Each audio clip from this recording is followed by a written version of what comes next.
zone, down the field, and it is deflected, and gone! Touchdown! A.J. Green! Over goes back to throw, men are coming late, looks right down the middle, there's Eddie Brown, he has it at the 35 to the 30, he may go, 10-5, touchdown! Now the Bengals Super Bowl chances rest on his right foot. The kick is up. It is good!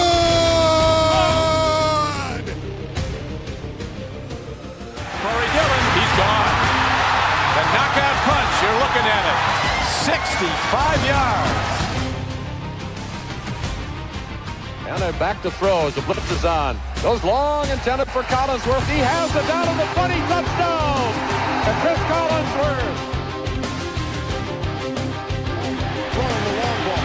Deep down the field. Trent Johnson's got it. Touchdown, Cincinnati. Look at Chase go! Oh my goodness, what a gear he just found! Chase for the touchdown!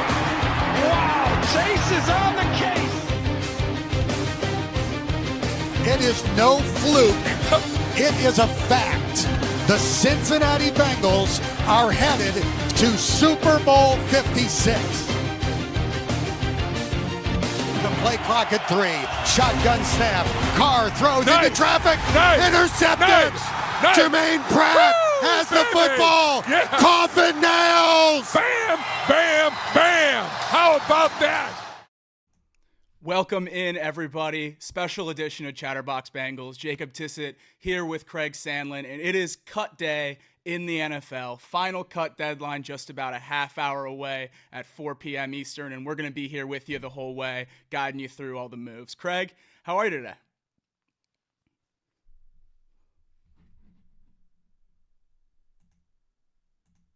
I can't hear you.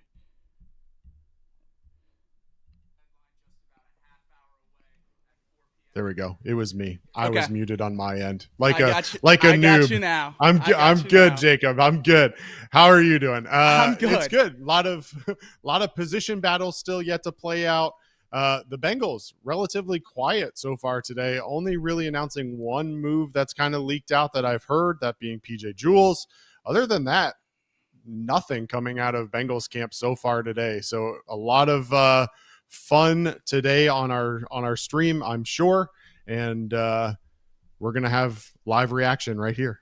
That's right. I'm excited for it. We saw a couple guys seemingly leak the Bengals' decisions earlier today. Njongmeta, a fan favorite throughout the preseason, led the team in tackles in the preseason. He posted a picture of his locker, seemingly indicating that he has made it through final cut day. And then another one, Bengals rookie Dejon Anthony, the safety, tweeting that his life has changed in a day. So seemingly that means that he's made the team as well. But like Craig said, it's been relatively quiet for the Bengals today on final cut day. But they made some moves late last week. And here's just a list of some of the big names that got cut. Wide receiver Hakeem Butler, the UFL Offensive Player of the Year, their leading receiver. He got a one-year contract with the Bengals and then obviously cut before that could come to fruition. Noah Cain, the LSU running back. And then the headliner of this cut class, OT Jackson Carman, the Bengals 2021 second-round pick. I think if you look up bust in the Merriam-Webster dictionary, you might see a picture of Jackson Carman these days. That's just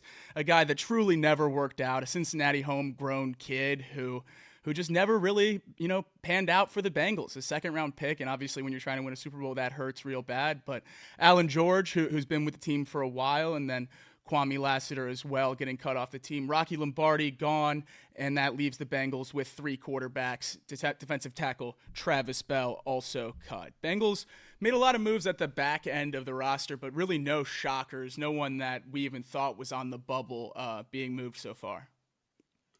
No, I mean, the biggest surprise so far has been Jackson Carman, which, of course, a surprise, but for sure. But I think when you really look at the output that you've gotten out of Jackson Carman outside of the Buffalo playoff game, really hasn't panned out the way you would hope that he would, certainly the way that you would hope a second-round draft pick would. So it'll be interesting to see. The Bengals have some depth in many positions. Offensive tackle with Deontay Smith going down, is not one of them. Offensive guard is not one of them. So for them to move on so quickly kind of tells you a little bit about how they felt about Jackson Carman in the end of the day. Exactly. I don't want to just all be bad about Jackson Carman because he did have that one good game in Buffalo for the playoffs. So big time thank you for that. But yeah, other than that, really not a whole lot from the second round pick. Other news for that cut day, it seems, I know when we watched the Colts game live, there was a little bit of worry about Trevion Williams' spot on this team just because he got so many reps in that final preseason game. But with Noah Cain being cut and Chris Evans on IR, it seems like the Bengals are rocking with 3 running backs, Trevion, Zach Moss, and Chase Brown. Yeah, with Chris Evans going down, I certainly don't expect Elijah Collins to make the squad. Probably carry 3. The question will be, do they look to replace Trevion Williams' depth in the running back room, or are they happy with those 3? I know there's been a lot of speculation about Samaje Perine being moved on from Denver. Is he a guy that maybe Bengals fans are looking at? Obviously, Izzy potentially being released from the New York Jets has been a rumor that's been going around. Is he a guy that Bengals fans would welcome in? At the end of the day, the one thing that is obviously a benefit of Trevion Williams is the fact that he brings you the special teams performance that he's been able to. So a lot to be seen still. Certainly a lot of exciting moves around the league, some things that have been expected, some things that maybe not so expected. We'll get into all of that as the day goes on. What position battle stands out to you, Jacob, as the one you're most interested to see how it shakes out today? I'm really interested to see what happens with that tight end room. Tanner Hudson really put together a lot of great games last year when the Bengals needed tight end production, but then they go out in the draft this year and draft 2 guys fairly high, Tanner McLachlan out of Arizona and Eric All out of Iowa, who you think are going to get a lot of those reps behind Mike Gesicki, who they obviously brought in as well. I don't think Tanner Hudson's going to make the team if you made me guess right now as we near the final cut deadline, but that's definitely a position group I'm keeping an eye on just because I'm not sure how many tight ends you can feasibly keep. Yeah, it's interesting. A lot of people have been talking about Mike Gesicki being considered more of a wide receiver than a tight end, keeping 4 true tight ends plus Mike Gesicki, essentially keeping a tight end room with 5 deep. I find it really hard to buy into a tight end room with 5 tight ends in there, but I think they've shown you different skill sets. I've really liked what I've seen out of Eric All this preseason. Obviously, Tanner McLachlan has shown really high upside as well. But Drew Sample brings his own unique skill set. And there's been talk about 2 tight end sets where you have Drew Sample kind of in there as a blocking tight end, but you still have a receiving tight end, whether that be Mike Gesicki, Eric All, or somebody else. So again, having not seen a whole lot of this new offense under Dan Pritchard, we really don't know what to expect. And so maybe 5 isn't that far out of the realm. I just don't know. I think if they're going to keep 5, it would take exactly what you said there, considering Mike Gesicki as a slot receiver and just playing him in that Tyler Boyd role, really having him be that 3rd receiver, and then playing Drew Sample and one of the rookies probably as your other 2 tight ends. As the Bengals progressed through as well, we saw Logan Woodside play the entire game for the Bengals in their final preseason game, and then he makes the team as the 3rd quarterback. I certainly didn't see anything out of Logan Woodside in the preseason that gets me super excited that he stayed on the roster, but obviously he proved that he's better than Rocky Lombardi. But as you see a lot of quarterbacks move across the league today as teams get down to that final 53-man number, do you think the Bengals would have any interest in cutting Woodside as well and looking to improve at the quarterback 3 spot? Man, I mean, it's really hard to imagine them moving on from a guy that they brought into the system and who's been with them for the last several weeks. Maybe if you really have faith in a young guy like Desmond Ridder or something, that you think that you can bring him in and try to groom him into your backup of the future, knowing that maybe Jake Browning moves on when his contract ends. Maybe there's an opportunity there. I just don't know if there's going to be anyone that makes sense from a contract perspective to bring in. Obviously, the Packers moving on from Sean Clifford is intriguing. There's been a lot of moves that potentially could fit in. I I don't know. The Bengals just feel like the kind of team that once they get someone in their system, they kind of just like to keep them there. They know that they know the playbook. They don't have to worry about all of that. It's interesting when we were talking last Saturday, there was conversation at the time about potentially allowing an emergency third QB that you wouldn't have to elevate off of the practice squad. That's since gotten turned down by the NFLPA or by the owners, whoever it was. In that case, I don't know. Maybe there's a way that it makes more sense to bring in a different QB, but as it is, where it's going to be on your practice squad, I don't know. It'll be intriguing to see if anybody really piques the interest of the Bengals.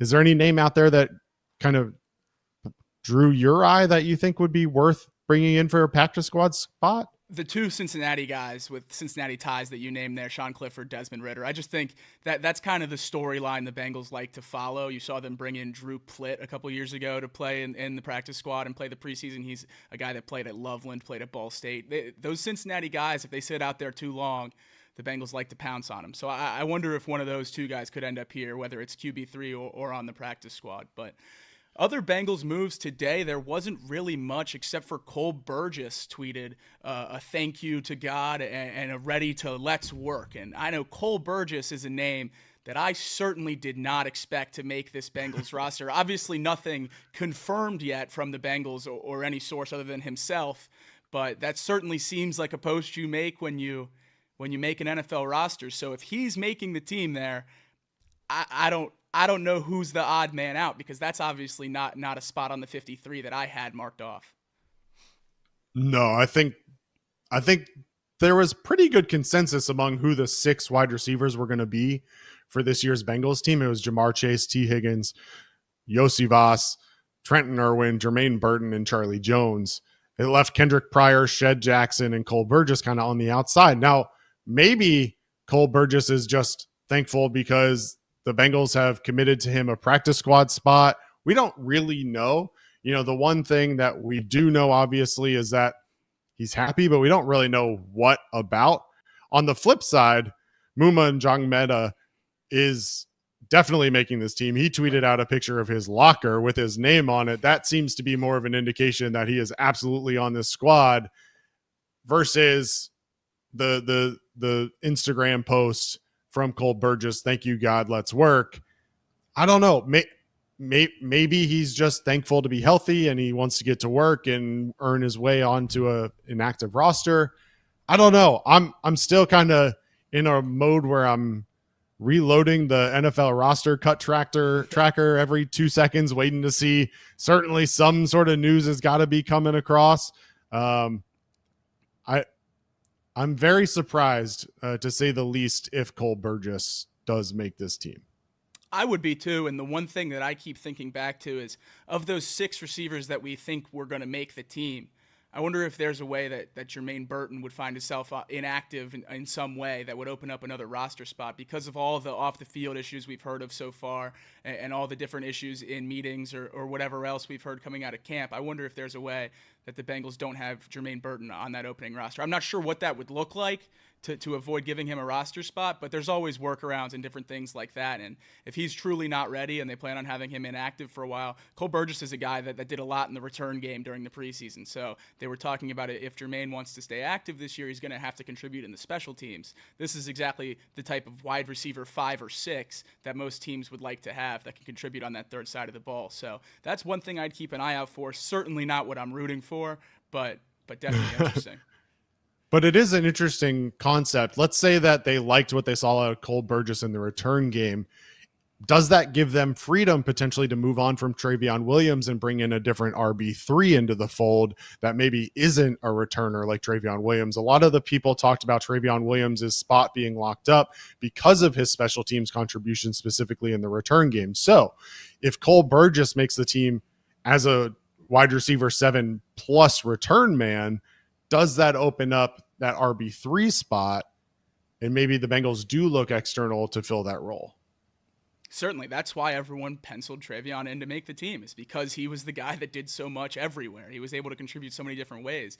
he's not a bell cow running back. He's not going to give you a lot out of the backfield, but he's good enough when coupled with that other things that he has a spot on an NFL roster. But if you have another guy that's going to contribute in that way, Travion could definitely be an odd man out. And I know Bengals fans were probably clamoring when Samaje Perine got cut from Denver, because if I know anything about most Bengals fans is they love a reunion. They love a reunion. A guy that was here and was pretty good, went elsewhere, wasn't very good, gets cut. Everyone wants him back. So I don't know where you stand on Samaje Perine, but part of me feels like with a lot of the talk about guys from that Super Bowl run or that second AFC Championship team that once they get moved on from other teams, I'm not exactly running back to reunite with these guys. I understand there's good memories, and if they fit in the team, they fit in the team. Von Bell, a perfect example of where he's going to be a defensive leader, and that reunion is perfect. But I don't think Samaje Perine makes a whole lot of sense for the Bengals to go out and get. I don't think he provides anything other than a running back, and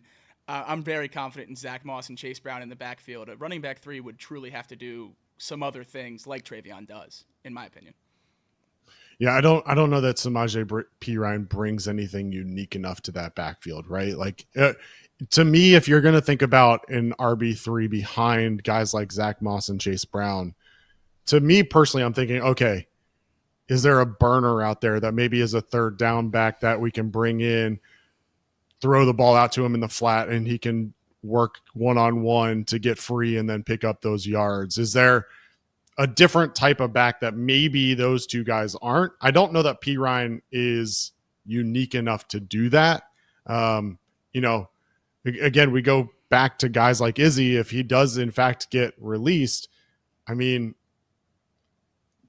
at least he brings a little bit of explosiveness to pair with Chase Brown, right? Perine doesn't 100%. bring that.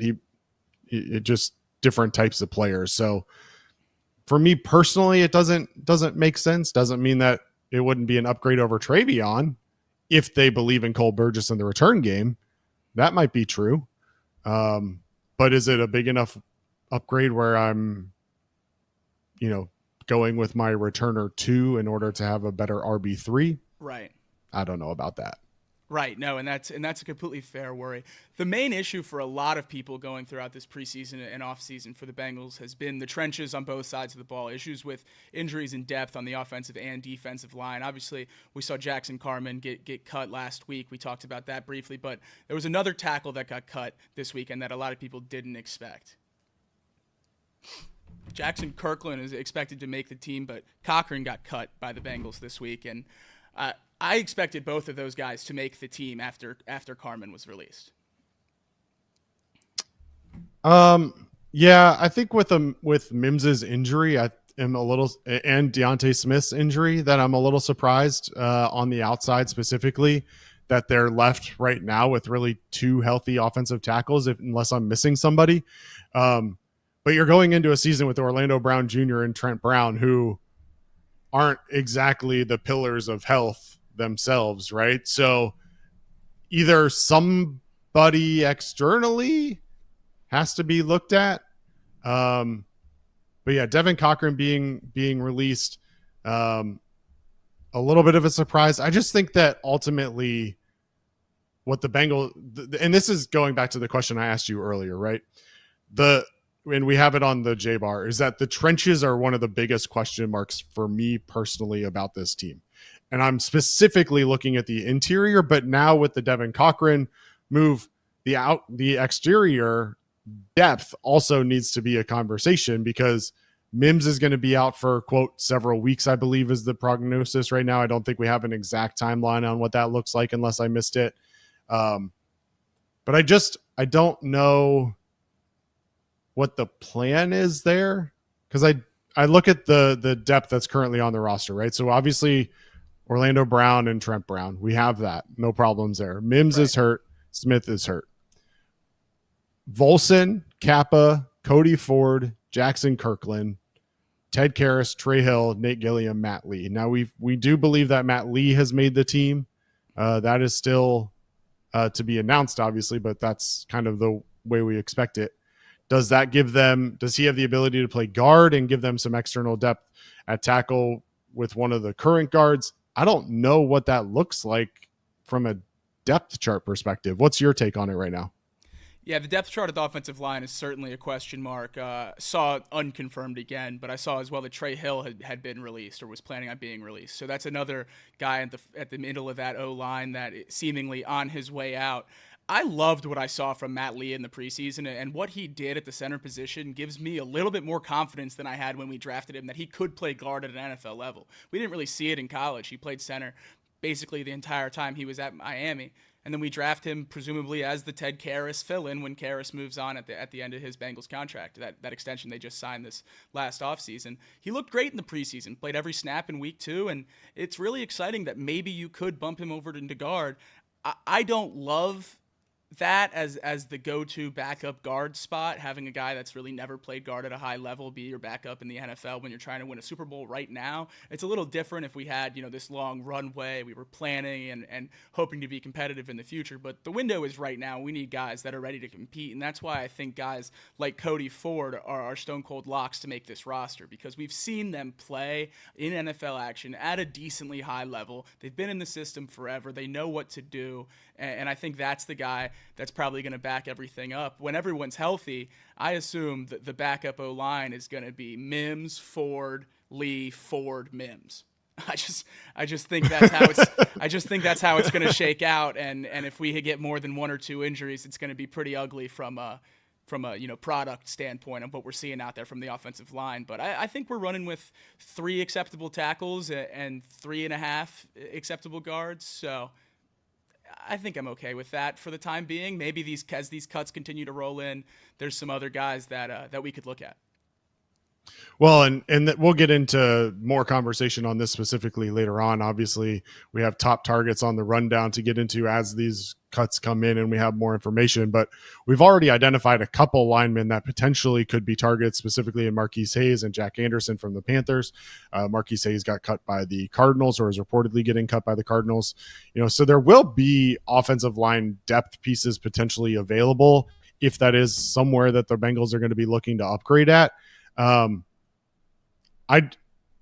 agree that having 3 tackles in Brown, and Mims isn't the worst case scenario. But the question to me is Mims going to be ready for week 1? Is he going to be ready week 6?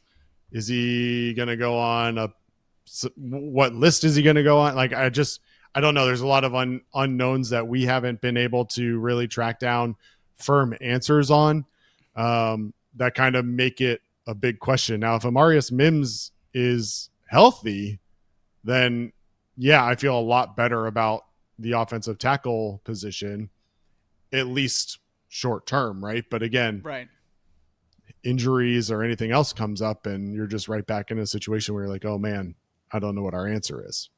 Exactly, and that's why I think the offensive line is the most interesting position to look at across the league today, because I think the Bengals are definitely going to be in play to bring someone else in, whether that's a guard or a tackle. I think there will be an exterior signing on the offensive line to bolster that depth. I'm just seeing now, it looks like it was probably reported a little bit ago, but Shed Jackson is expected to be among the Bengals cuts today. Not that is a surprise, but it does give us another name to potentially remove off of that line at least, and move Cole Burgess up a little bit. So wide receiver room as it sits today, right at this moment that we know of, sits at 8. It includes Kendrick Pryor, who is not expected to make the team, which would get them down to 7. But yeah, it's still looking like the Bengals have not released a whole lot of info. I see a lot of people in the chat. As always, we thank you for tuning in and for watching.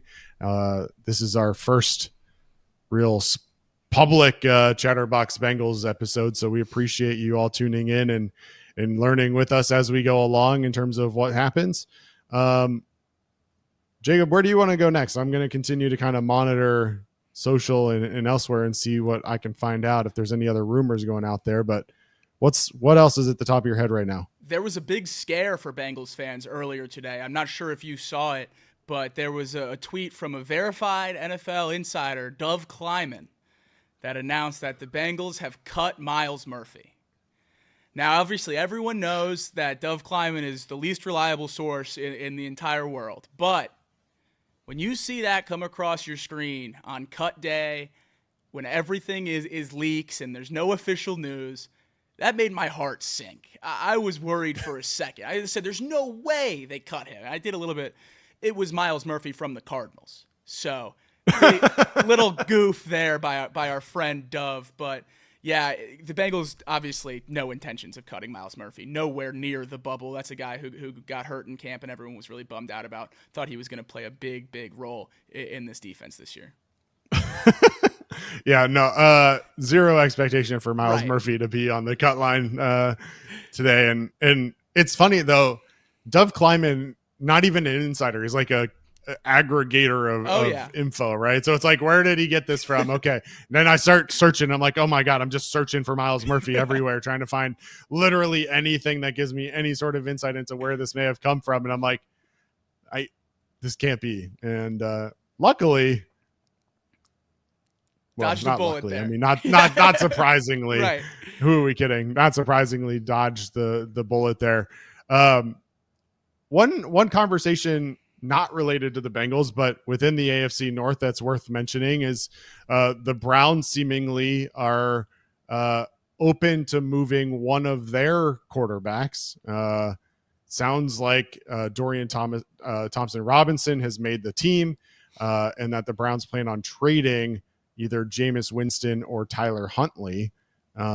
What is your response when you saw that news? I think it was a relative expectation that one of those two, Winston or Huntley, was going to get traded before the season when they both signed there. I just don't think you would hold three quarterbacks with some serious name value. And let's be real, that's what a lot of trades for backup quarterbacks come down to is it a recognizable name? And Huntley, a Pro Bowler in his career, then Jameis Winston obviously is Jameis Winston. You're going to be able to get a decent return for one of those guys. So I assume whoever is pulled away is QB2, the other one will be shipped off for a mid-round pick. And I think that was the Browns' plan this entire time because they have way too much invested in Deshaun Watson to hope anyone else could start. So I think they were just rolling the dice on a solid backup quarterback because they saw how important it was last year when Watson went down and quite honestly didn't play very well the rest of the season. Joe Flacco came in and led him to a pretty dang good season. So I think they just recognized the importance of the backup QB position and got two guys in there to test it out and make sure they got it right. Yeah. And then Bengals first week opponent, the New England Patriots, they released Bailey Zappi today, Western Kentucky alum. Obviously, the expectation there is that Drake May is the week one starter. Bailey Zappi hasn't really lived up to expectations along with Mac Jones. So now the Patriots in the last, 5 years have spent draft picks on 3 or 4 different quarterbacks, 2 of which are no longer with the team. Two rookie quarterbacks in that QB room making the roster is something that at least most of my life is never an expectation for the Patriots. They had Tom Brady for 20 years. They had the most ironed out QB room ever. And then now we're talking about will the first round pick, the 7th round pick, or Jacoby Brissett start week 1. And it's a legitimate debate that people are on all 3 sides. I think the uncertainty there sets whoever they pick to go out there and start the bulk of the season up for general failure. You're throwing to first rookie receivers. You don't have a great O-line. You have a decent defense, but a rookie head coach. When you combine a lot of those things together, it doesn't equal a lot of success over the history of the NFL. So I don't have high hopes for the Patriots, and that quarterback situation just kind of hammers it home for me. But back to the Browns just for 1 second. They also made a couple big moves that Bengals fans should be keeping an eye on, cutting 2 D linemen.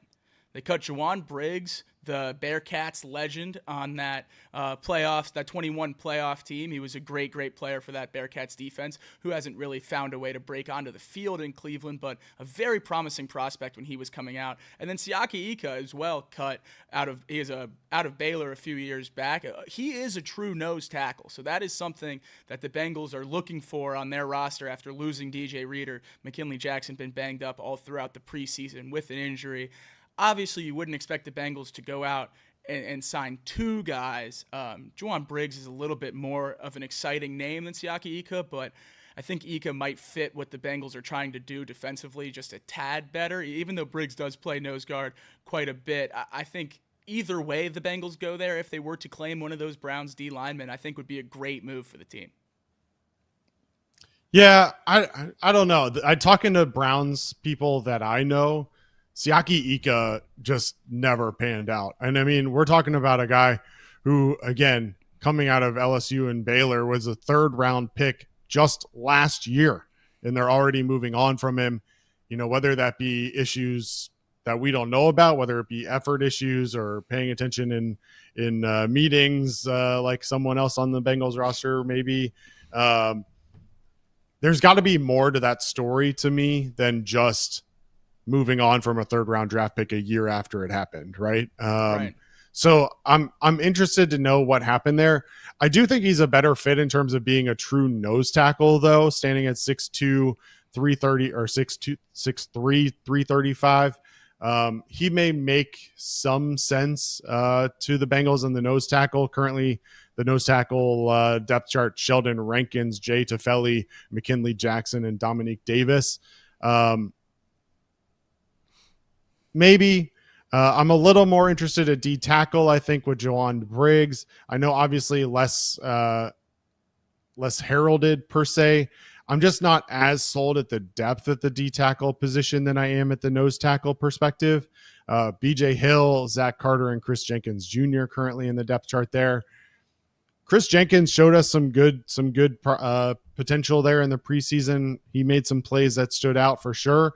But I don't know. It's interesting. I would like to see the Bengals move on veterans, not young guys, when it comes to the trenches. I'm not saying that I'm opposed to bringing in other young guys who have to prove their way and have something to prove. It feels like this team is going to be a Super Bowl contender. They need to really have some veteran presence and guys who know how to win. And my gut tells me that there's going to be someone else that gets cut today that is a better fit from that perspective for this roster and for bringing along some of these younger guys. We are past 4 o'clock Eastern now, so the cuts should start rolling in any minute. I see my phone buzzing over there, getting a couple alerts now. Nothing from the Bengals yet, but now past that 4 o'clock hour, it should start coming soon. There's a lot of roster spots that the Bengals have left to cut down to. I was certainly expecting a lot more news by this point in the day. Maybe a lot of these positions were closer than we expected. Yeah, I mean, I texted with you this morning about this. With the change to the cut deadline, I wasn't really sure how teams were going to attack this, right? In the past, it was a very clear deadline. They were going to come in on Monday, the day after the last preseason game. They were either going to make the team, they weren't going to make the team, and they were going to move on, and we were going to start getting reports. With it being a Tuesday, the Bengals having played on last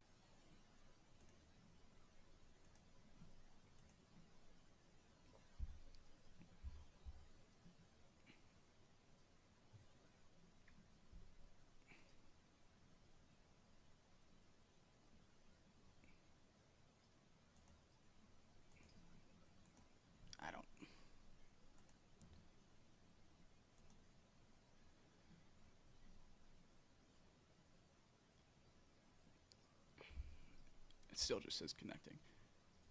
And we're back. And we are back. My apologies to everybody on the stream. My house lost power. So there's not much you can do about that. A lot of the issues with the production of this show, you can blame me, but not that one. That one is on the hand of God, causing my house to lose power. But in that hiatus, we got news, Craig. We got lots of news. I'm working on trying to update it as we go, but we did get news. We'll run through the full list here in just a second as soon as I can update it and make sure that I'm reporting accurately. But the news is out. We are looking at a final roster. So let's start on the offensive side, and then we will get your reaction. So first and foremost, the Bengals keep 2 quarterbacks, Joe Burrow and Jake Browning. Assumption, obviously, it will be that Logan Woodside would remain on practice squad, but on the 53-man active roster, Joe Burrow and Jake Browning, no real surprise there. In the running back room, Chris Evans moves to the injured list as expected, and Elijah Collins is cut, leaves Zach Moss, Chase Brown, and Travion Williams as expected. Earlier, we reported that Cole Burgess had sent out a Instagram story thanking God he does not make the 53-man roster. Wide receiver room, Jamar Chase, T. Higgins, Trenton Irwin, Andre Josivas. I guess thank him in the highs and lows, right? Burton. There you go. There you go. Jermaine Burton and Charlie Jones. So the wide receiver room is the 6 that we talked about. Shed Jackson, Kendrick Pryor, and Cole Burgess not on the 53-man roster. The Bengals do keep 5 tight ends. Drew Sample, Mike Gesicki, Tanner Hudson, Eric All, Tanner McLaughlin, all make the 53-man roster. The depth chart as it sits today at offensive tackle. Trent Brown, Orlando Brown, Amarius Mims moves to the PUP list. He'll be available to be activated after week 4. And Jackson Kirkland as the backup offensive tackle. Guard, Cordell Volson, Alex Kappa, and Cody Ford, while the center is Ted Karras and Matt Lee to round it out. Cuts include, as we mentioned, Logan Woodside, Elijah Collins, Kendrick Pryor, Cole Burgess, Shed Jackson, Cam Grandy, Devin Cochran, Trey Hill, and Nate Gilliam. Let's get your reaction first on the offensive side of the ball. I think 5 tight ends is the big thing that surprises me. I like it. I think all of those guys can contribute to this team. I like keeping them instead of someone that might just play, on a special teams role or something like that. I think these guys can all contribute in a rotational role and really kind of add up to the sum of one pretty good tight end behind Mike Gesicki. So I like that move a lot. The depth that the offensive line is a little bit concerning for me long term. I'm keeping an eye on that. The rest of the league and if any other big names can get cut that we could bring in to bolster that depth, because we really are an injury away. And with Mims on the PUP list not being able to come back till week 5, an injury at a tackle position will put us in a pretty ugly spot. I know the start to the season schedule is fairly light, but boy, oh boy, I don't like the way that depth looks on the offensive line if there are any injuries. The biggest thing I noticed from Bengals cuts before we move on to defense, I'll get your take on the offense too in a second, but both punters avoid cut day. Brad Robbins put on one of the various lists, and then Ryan Reckow on the active 53-man roster. So both punters avoid cut day, and the most anticipated debate the most contentious debate amongst the Bengals fan base lives to breathe another day. Who will punt for the Bengals this year? I know a lot of people don't like Brad Robbins, but if Reckow hasn't been able to beat him yet, you have to wonder if maybe Robbins is just the best option we have. Yeah, well, look, I think realistically, the punter is still a position that the Bengals could look to upgrade on if they don't think that either one of those guys is the answer. Brad Robbins going on to the injured list obviously doesn't leave much of a choice there. You have to go with Ryan Reckow.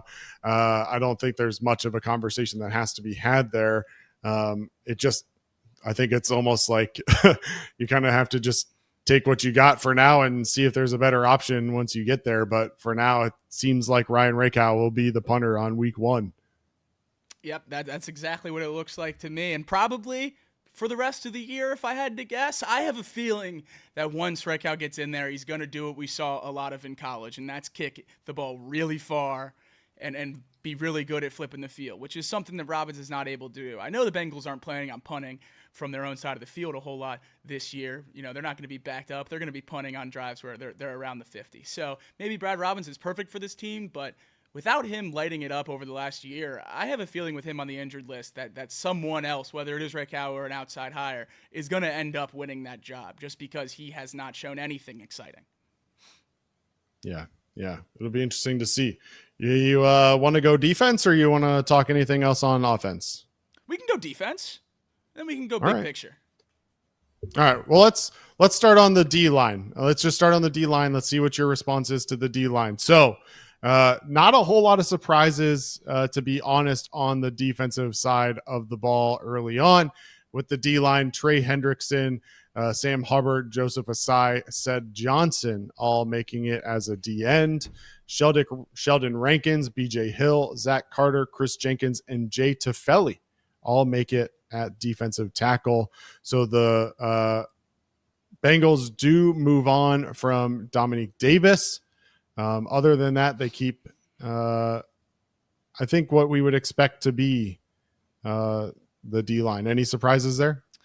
5 interior D linemen sounds about right to me. That's what I expected. Those are the exact names you expected to make it. I would, like we talked about with those Browns guys earlier, I would keep an eye on them adding to that interior. A lot of guys there. I mean, Jay Tufele, we've seen him over the last few years get spot snaps, and that's certainly not a guy you want to rely on to be a run stuffer in your defense. He's a good rotational piece, but with McKinley Jackson out right now, he's legitimately our top nose tackle, which is probably not the best place to be. Obviously, I kind of expect the Bengals to change their defensive mindset and scheme a little bit this year without DJ Reader. There's some things you do to match personnel. When you have a guy like DJ Reader, you run an interior nose tackle a whole lot. And when you lose a guy like DJ Reader, you run it a little less. So I have a lot of faith in Lou to know what he has, to know his personnel and work around it. But I still think the Bengals need to add something in that D tackle area. On the edge side, maybe this is the year. We've been talking about Joseph Osai hopefully breaking out, that first-round talent we got in the third round. Maybe he breaks out this year. For some reason, I don't think that's going to be the case, but I'm certainly rooting for it, and Myles Murphy's injury to start the year is going to give him a great shot to do so. Yep, absolutely. We go to the linebackers. The Bengals will keep 5. Jermaine Pratt, Logan Wilson, Akeem Davis-Gaither, and Joe Bachie make it, along with wow, let's try that again. Njongmeta. What is your immediate response to the linebacker room? A big old fist pump when I saw Njongmeta made the team. Boy, oh boy, See, we're going to have to learn. This is all my fault. This is all my fault. We're going to have to get on the same page there. No, but very, very excited to see him make the team. There is quite literally nothing more you could ask out of an undrafted rookie in the preseason. He did everything the Bengals asked, played an insane number of snaps, and produced when he was on the field with starters and backups alike. He looked great the entirety of the preseason, and I really hoped he made the roster just because he deserved to. There's a lot of guys that'll make rosters across the league just because of where they were drafted or the college they went to, the name on their back, whatever it might be. No one knew who Maema Njongmeta was coming into training camp, coming into this offseason. And now he's making this Bengals team, and he's going to contribute in the front seven of a defense that's trying to win a Super Bowl. So that's pretty cool to see, and that's a story that I think a lot of people are going to follow all year long. Not a whole lot of shocks anywhere else on this defense until we get to the secondary, which still not a lot of shocks, but some exciting stories there as well. But the linebacker group, I really do like these linebackers. I know Akeem Davis-Gaither has been hyped up for quite some time now as the perfect third linebacker, a rotational superstar, yada, yada, yada. I hope to see him take another step this year. I understand Jermaine Pratt and Logan Wilson are the starters, and they're the heart and soul of that defense, and they're going to run that linebacking room and play 90% of the linebacking snaps. But I want to see ADG really take a step this year and become closer to what he was at App State, because at App State he was an absolute monster. He was incredible, and he's made great plays in the NFL, don't get me wrong, but I just hope he can prove that he's a little bit more than a third rotational linebacker, because if the Bengals have those three playing at a high level, and then Njongmeta and Bachie off the bench, rotating in there, I think that's a very, very deep room with a lot of skill. Yeah. It'll be a strength. And quite frankly, the linebacker room has been a bit of a strength for the Bengals defense for a little while now. Logan Wilson really shoring that class up back in 2020. So excited to see that. They keep 5 corners: Cam Taylor-Britt, DJ Turner, Dax Hill, Josh Newton, and Mike Hilton. DJ Ivy goes to the PUP list again, can be activated after week 4. No real surprises there. Correct? No surprises at all. I'm just going to have to get used to seeing Dax Hill's name listed under corner on the depth chart. That's still a little bit of a shocker to me every time I open it, but that really was my main takeaway of the entire preseason is we were really worried about who that corner 2 was going to be opposite of Cam Taylor-Britt. I know everyone adores Cam Taylor-Britt, but you need a couple corners in the secondary to have a good secondary, and Mike Hilton's going to manhandle the slot and take care of that position and eliminate that receiver. You need a corner 2. And we were flipping a coin between DJ Turner and Dax Hill, who had never played the position before, and Dax Hill lit it up. He had an amazing preseason. DJ Turner, incredibly encouraging as well. So 2 guys that make you feel pretty good about them at the corner 2, corner 3, swapping in and out there. The depth in that room is a lot better than we expected it to be, I think. Absolutely. And then at safety, they keep 5 again. Geno Stone and Von Bell. You liked what you saw out of Jordan Battle this preseason and last year. Tyson Anderson and Dejon Anthony all make the squad. Dejon PJ Anthony, Jules, as we reported earlier, got cut. Dejon Anthony, when you can get a player late in the draft and have him make the team, not only make the team his rookie year, but make the team with flying colors. There was a lot of anticipation, hoping that he made the team just because of how great the reviews and everything were about him all throughout the preseason. He played great. There was, in the game we watched together, I think one of the few bad plays of his preseason where he didn't hand off the coverage on a rub route, but he had an unbelievable preseason, really just carved out a role for himself in this secondary right away. He's going to be a special teams monster, and that's where I go with Tyson Anderson. Before Tyson Anderson tore his ACL, he was in that small group of guys being talked about for Pro Bowl special teamer spot. He was having an unbelievable season as a special teamer, contributing in that facet of the game, and having him back is going to be so great for the Bengals because, like I said, with those top 3 safeties, there's 3 guys there that I expect to play a lot. Geno Stone, Von Bell, Jordan Battle. They're going to be in the game a ton. You're going to see a lot of all 3 of those guys. The other 2, I still trust them if they're put in the game. I still trust Tyson Anderson and Dejon Anthony if they're thrust in the game if need be at safety, but I'm also incredibly confident that they're going to contribute to this team's winning in other ways, which is exactly what you want from depth pieces. Yeah, I agree. So with that being said, the Bengals cut day goes by without a whole lot of surprises. What is your biggest surprise as you look at this roster now that we know the 53-man? I'm looking for a surprise, and I don't really have one. If you asked me to guess the 53-man roster, I think I would have gotten within 2 or 3 names. I mean, I was expecting at least 1 or 2 shockers, whether that was tight end or the linebacking room or any of those positions where we have some significant depth, but this roster is pretty chalk. It's basically everyone that everyone expected to make the team. Obviously, you're excited about guys like Anthony and Njongmeta making the team, a 7th rounder and an undrafted rookie, but those are 2 guys who tore it up all preseason, and most fans expected to at least be in the conversation and probably be on the right side of that bubble. So there was not a lot of guys that I was expected that got cut. If we're going to go for my biggest shocker, we'd have to go all the way back to last week when the Bengals cut Jackson Carman. Do I agree with it? Absolutely. I think it was the right move, and I think it was honestly a little bit overdue. But that's not a Bengals move to make. You take a guy in the 2nd round out of a prestigious university, a local homegrown kid, and you cut him before his rookie contract's over. That was a little bit shocking to me, but I think it proves that the Bengals are focused on one thing and one thing only, and that's winning. Yep. All 10 of the Bengals draft picks make it onto the 53-man roster, with the exception, obviously, of Jackson Carman. Draft continues to be a place where they've been able to add talent to this roster. I think if I had to pick, and I'm not saying that there's a clear answer here, the one thing that I would be looking for this week as we lead into week 1, do all 5 tight ends stay? And do they add any depth along the O-line? I think that's the one area that I'll be interested to see. Keeping only 8 offensive linemen kind of opens yourself up to some potential hurt down the road, especially in a pass-heavy offense.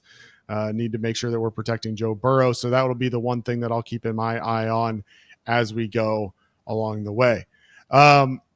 Real quick, I don't know that there's a whole lot other surprising from the Bengals side. I'm trying to see if there's anything around the league that has been, surprising per se. I don't know that I've really seen a whole lot come through that's been surprising just yet. Has anything caught your eye around the league? The one pick, the one cut earlier today that really caught me by surprise was the Titans cutting Caleb Farley, the corner out of Virginia Tech, a first-round pick a couple of years ago. I was really high on Farley when he came out of Virginia Tech. I thought he was an incredible corner. If I was as worried as I was in May about the Bengals cornerback 2 position, I would be banging the table to go sign him. He was a great player, and in just a few years he's been in the league, he's torn his ACL and he lost both of his parents. So a brutal start emotionally and physically to his NFL career. And he's a guy that I think when he ends up somewhere else and can get some stability under him, some sense of normalcy in his NFL career, he's going to shine like he did at Virginia Tech. So I was surprised that the Titans moved on from him, but that's something you can kind of expect from fringe guys that were high draft picks from a regime before. Obviously, Vrabel and the old GM out now, and it's Brian Callahan and Rand Carthen running the show in Tennessee. So probably just moving on from the old group's guys. But that was a name that really caught me off guard, and I'm really hoping he can land on his feet somewhere else. Yeah.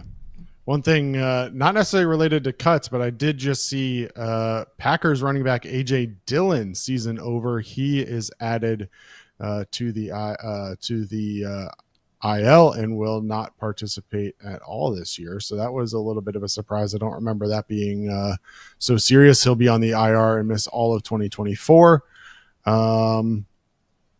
Let's see. What else can I find? Anything? The Vikings cut Lewis Seen, and that might not be a name that jumps off the page, but he was their first-round pick in 2022. He was the last pick in the first round, but he was a first-round pick in 2022, and you're cutting him before his second season. So I don't really know what went on there, but that was something that jumped off the page to me just because you're not giving a guy a chance. I feel like just after one bad season, if you had the ability to, or the willingness to take him in the first round, you should give him a little bit more run than that.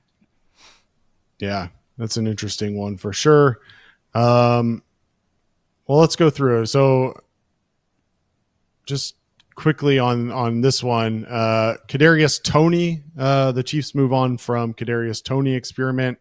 I don't know that's so much of a surprise per se, but maybe not one that was overly expected. Once they brought Juju back in, I think it kind of was the writing on the wall for Kadarius. Okay. Desmond Ridder, we talked about, is out. Deontay Foreman gets cut from the Browns. Noah Brown released from the Texans, and then Carl Lawson is also being released. Noah Brown. I want to jump on Noah Brown and sign him just because what would his stats be if he played 17 games in Paycor Stadium last year? I mean, that guy had every single catch in the world in that Texans game, and he ended the season with, I think it was 570 receiving yards. He had almost 200 against the Bengals. I was shocked when I saw his final season tally earlier today when he got cut, but when I guess your whole year is based off one game, you're not built for the NFL, it seems. Yeah, I think 176 yards against the Bengals in that game. So if he played all 17 like that, he'd be on pace for 3,000 yards as a receiver. Pretty crazy. So yeah, just saying. Paycor Stadium, Noah Brown and Jamar Chase would be the best wide receiver duo of all time. It'd be entertaining. N'Keal Harry got cut as well. He was a former first-round pick, but the thing that stuck off the page to me about this was tight end N'Keal Harry got cut today. Oh. He had made the switch, and it still didn't quite work out. So, peace and love, N'Keal Harry. Forgot about that. That's tough. And a real shocker just broke on Twitter. The Broncos have released Tim Patrick. Tim Patrick expected to be their wide receiver too. They were exploring trades for him all week this week, but I did not in a million years think they were going to cut him. He's battled injuries over the last few years, but a super talented player on the outside. Yeah. Unfortunately, just another one of the guys who has just not been able to live up to his potential because of those injuries. Missed all or most of last season, has missed most of his entire career at this point. So, he's a 30-year-old wide receiver. And if we're being honest, market for that probably not that high. So the trade market wasn't there, and they just move on from him at this point and cut ties. Our dear friend John Ross's run in Philadelphia has come to an end as well. Didn't work out in Philly either. He's the one guy I don't like rooting against guys just because they didn't work out for my team. That's not the way I operate. He's one guy. If he works somewhere else, I'm going to be really upset. And I don't think I have many more years where I'm going to have to worry about that. But I was so high on John Ross when we took him 9th overall. And then, obviously, we all know what happened. It didn't work out. To say the least. Well, let's do this then. Let's shift for the last couple minutes that we have of the show. Let's shift over to top targets. Is there anybody on your radar at this point that you would say the Bengals should absolutely go after? And let me throw this at you. if you're going to give me a name at somebody that the Bengals should sign, I need a name of who they should move on from in order to make that move. That's a good twist. That's a good twist.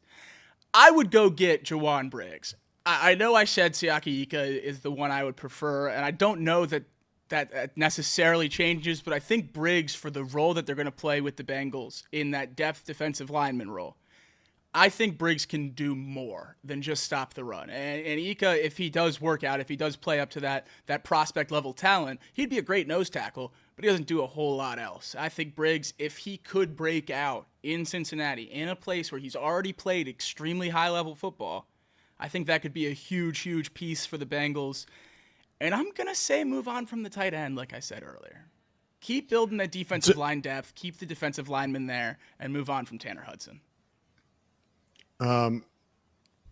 Interested in your feedback. You obviously, Jawan Briggs is your go-to. We didn't talk about him at all, but the Chargers have moved on from Gerard Clark, a 6'4", 335 nose tackle who played well this preseason. I believe he went undrafted last year, but was, let me just confirm that, out of Coastal Carolina. But another guy who kind of fits that mold of that interior D lineman that you're looking at. That's right. And honestly, I'm starting to wonder as we near the season, do the Bengals view that as a need as much as some fans do? I know we all keep saying that there's no interior nose tackle on this team, but I feel like if the Bengals would have viewed that as a true need, that they were not ready for that part of the game going into week one, I think they would have addressed it by now. So maybe we're looking for answers that the franchise doesn't have, or looking for answers to questions the franchise doesn't have, because I really do believe that if you planned on playing a true nose tackle as much as we played one last year, you would not be, a week and change away from week one with Jay Tufele and an injured McKinley Jackson as your only two options as a true nose tackle. So maybe they told Lou to lock himself in a dark room this offseason and cook up a new defense. So we'll see what happens with that. I'm starting to wonder if the defensive line is what it's going to be. The one name that you sent me earlier that I think is super interesting is the lineman that was released from the Cardinals. With Marquise Hayes, yeah. I listen, I talked about it during the kind of breakdown of the roster. I just don't trust this depth. I would be much more comfortable moving in a way where we bring in one more offensive lineman and maybe move on from one of the tight ends that we have in the tight end room. That doesn't necessarily mean that it's got to go that way. It just, that's the position that I see. Maybe we're carrying one too many guys. That gives us some room. But Marquise Hayes is a guy that can be versatile on the inside of your offensive lineman. He's played guard, he's played center, 6'5", 318 out of Oklahoma, drafted in the 7th round in 2022. He just feels like a guy who maybe has that potential to step in and give you some depth. But I don't want this to come off as replacing anybody currently on the depth chart. I just don't know that necessarily I'm sold on having enough depth today. And that's definitely a worry, because I don't know how many guys on that offense outside of the starters I truly love. I mean, when you talk about the wide receiver 3 position with the Bengals, you talk about how deep it is and how excited you are for one of those guys to break out. But as I'm looking at the depth chart right now, it's Jamar Chase and T. Higgins, and then it's Trent Irwin, Andre Yoshivas, Jermaine Burton, Charlie Jones. And those are a lot of names we're excited about for wide receiver 3. What if there's an injury to a Jamar Chase or a T. Higgins? There's not a single one of those guys that I'm right now super looking forward to stepping into a wide receiver 2 role, or God forbid, a wide receiver 1 role. There's a lot of upside when you're talking about a 3, but I wouldn't entirely rule out the Bengals striking the market for a wide receiver 3, a more of a Tyler Boyd echelon, bigger name if they get someone cheap that someone lets go, a shocker as we continue to look around the league. Just because if you are one injury away from having some real question marks at wide receiver 2, unless all the reports out of Andre Yoshivas tearing it up this offseason are 100% true and they truly believe that he can step in there and be a wide receiver 2. But the step up from third option, fourth option, maybe even with Gesicki to to being the second option on a team is such a massive jump. And I just don't know if in year 2 for a lot of these guys and year 1 for Burton, if they'll be ready to make such a jump. Yeah. So I'll go back to the conversation we had earlier, and a guy who many Bengals fans were clamoring for last year when there were rumors that he was on the trading block. Are you interested today in Terrace Marshall Jr., who was released by the Panthers? I don't think I'm interested in him, but it would give me a reason to sit down and watch 2019 LSU highlights for like an hour, and that would be pretty fun. So I wouldn't be opposed to bringing Terrace Marshall in, especially if there's not many other offers and you can bring him in on either a practice squad deal or kind of like a tryout type thing. I wouldn't commit a lot to him by any means. I mean, the Panthers are a bottom feeder in this league, and he just didn't make their roster. So that doesn't exactly get me super excited about what he can bring to the table. But we've seen him play pretty well in the NFL. Just 1 touchdown in his career, but it sticks out a little bit to Bengals fans because it was right on Cam Taylor-Britt's head. But other than that, he hasn't really played too well in his NFL career. So we'll see what the market's like for him. Personally, I'm out on the whole 2019 LSU reunion narrative, unless it's Justin Jefferson. I'll keep that door open. We'll keep that door open for sure. A couple other quick names around the league who have been cut. Kyle Phillips cut from the Titans. He hasn't really been able to stay healthy.